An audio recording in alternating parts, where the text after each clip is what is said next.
Hi class. Welcome to another session of income from capital gains. आज हम लोग करेंगे साहब कॉस्ट ऑफ एक्विजिशन नहीं, वैल्यू ऑफ कंसिडरेशन। कब कब कैसे कैसे वैल्यू ऑफ कंसिडरेशन हम लोग डिटरमाइन करते हैं।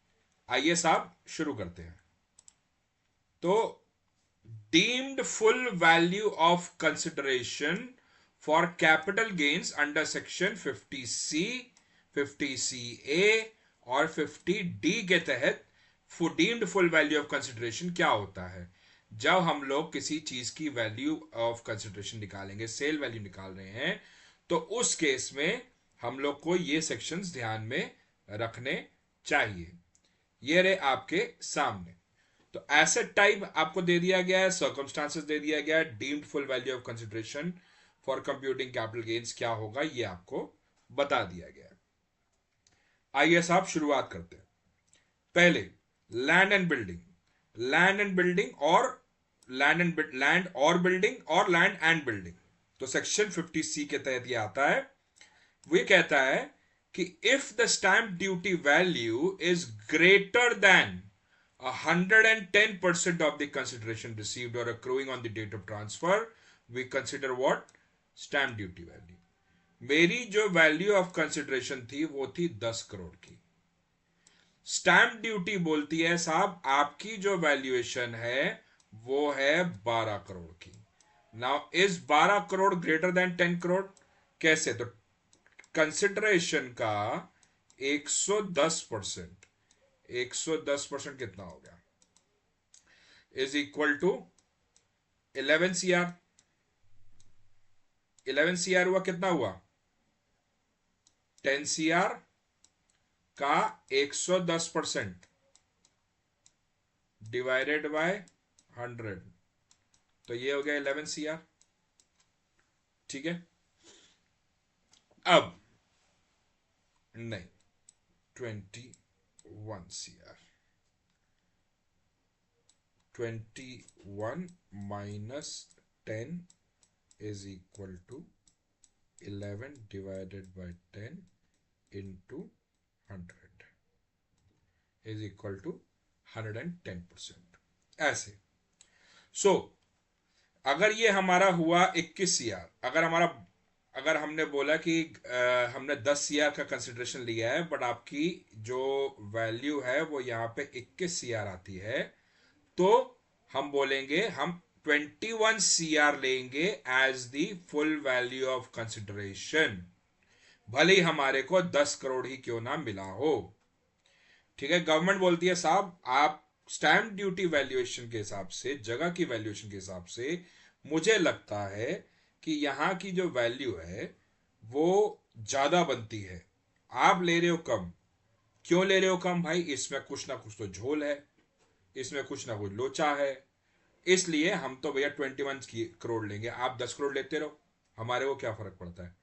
कल को आपको जो प्रॉपर्टी की वैल्यू थी 4 करोड़ की, आपने बोला मैंने तो 10 करोड़ लिया, 6 करोड़ रुपया लगाओ मेरे को प्रॉफिट, बोले गवर्नमेंट बोलेगी ना मुन्ना ना। 21 CR minus 4 CR is equal to 17 CR के ऊपर में आप सीधा सीधा टैक्स दे दो। बाकी जो आपने 2 नंबर के अंदर में पैसा लिया हुआ है उसको यहाँ यूटिलाइज करिए बैठ के। खैर 2 नंबर में तो कोई लेता नहीं है आजकल, मतलब अगर कोई लेने वाला हो तो।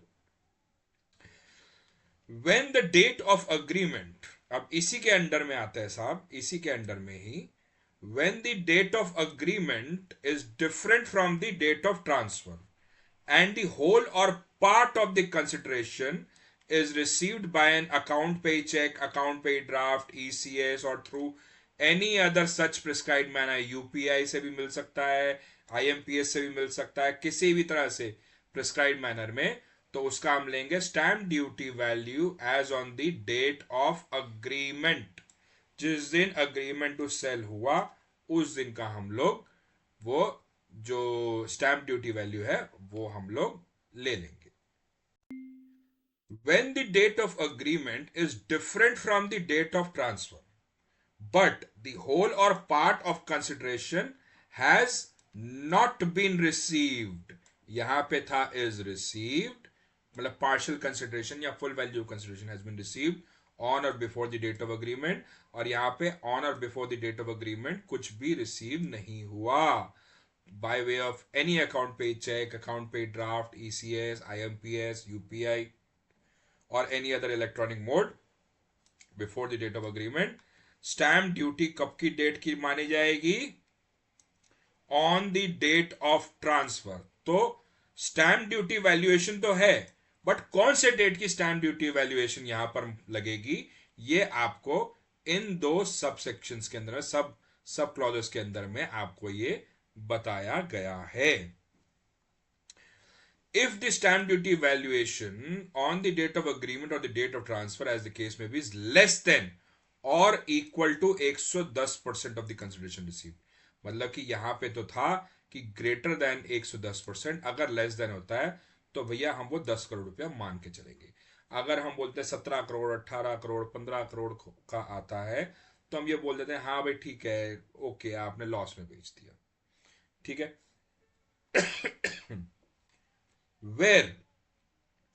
where the assessing officer refers the valuation to a valuation officer। अब कुछ ऐसी प्रॉपर्टीज होती हैं जहां पे असेसिंग ऑफिसर को स्टैम्प ड्यूटी पे भी कुछ भरोसा नहीं हो रहा, तो वो क्या करता है, एक वैल्यूएशन ऑफिसर को आपके खर्चे के ऊपर में असाइन करता है। तो जो वैल्यूएशन ऑफिसर होता है on the assessees claim, where the assessing officer refers the valuation to a valuation officer on the assessee's claim that the stamp duty value exceeds the fair market value of the property on the date of transfer and the stamp duty value has not been disputed in any appeal or revision or no reference has been made before in any other authority।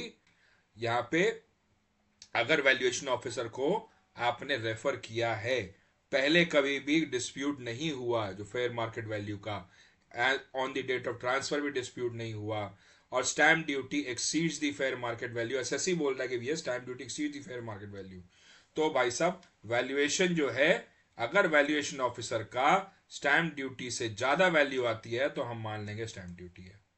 अगर valuation officer का stamp duty से कम मान लेंगे तो हम मानेंगे कि भैया वैल्यूएशन ऑफिसर सही बोल रहा है। तो इन एनी केस आप जो लोअर ऑफ द फॉलोइंग होगा, यहां पे जो निकल के जो चीज आ रही है, इन दोनों में lower of the following either stamp duty or valuation by officer, valuation officer, ठीक है, वैल्यूएशन ऑफिसर, अगर इन दोनों में से जो लोअर आएगा उसे हम मान लेंगे। If the stamp duty value has been adopted as the full valuation of consideration and subsequently the value is revised in any appeal or revision under section 155, ये बाद में आपके पास आएगा। अगर हमारे, ये सेक्शन बाद में आएगा, अभी तो ये पढ़ रहे हैं। अगर स्टैम्प ड्यूटी थी हमारी, हमने लिया कि 17 करोड़ की स्टैम्प ड्यूटी थी, हमने उसके बेस पे कर दिया, कल को अगर वो किसी रिवाइज्ड अपील के अंदर में 18 करोड़ हो जाती है या 16 करोड़ हो जाती है तो हम वो रिवाइज्ड वैल्यूएशन लेंगे। तो वैल्यू रिवाइज्ड इन सच अपील और रिवीजन शैल बी टेकन। ठीक है साहब, आगे चलते हैं।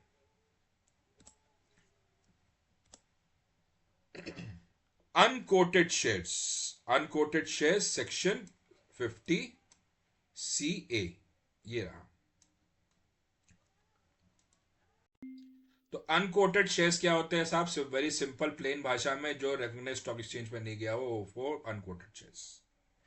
तो consideration received or accruing as result of transfer, अगर ये fair market value of such share determined in the prescribed manner है, तो वो आपको यहां पे आएगा which is the fair market value of the share determined in the prescribed manner.